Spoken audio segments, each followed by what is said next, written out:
Hello বন্ধুরা, এই যে ইঁচড় কাটছি। বাবা একটা বটি নাকি মার ভেঙে গেছে। আজকে আমি আবার কি করি কি জানি, বটিতে তো আটকে গেছে, কাটতেই পাচ্ছি না।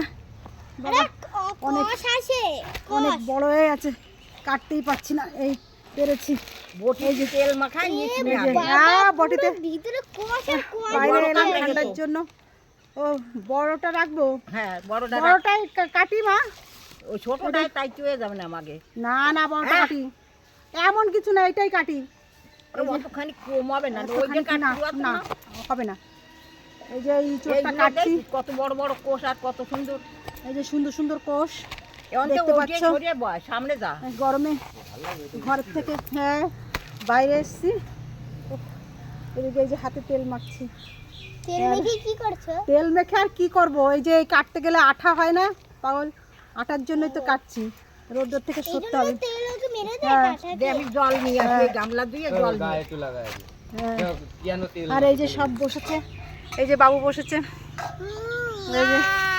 এই যে বাইরে, এই যে মিমি আর গাছতলায় বসেছি বাইরে। গরমেতে ঘরের থেকে বাইরে এলাম, যে বাইরে বিশাল ঠান্ডা ঠান্ডা হবে। হ্যাঁ, ক্যামেরার মতন এই যে আম খাচ্ছে, আর একজন এই যে পুতুল সঙ্গে নিয়ে রেখেছে।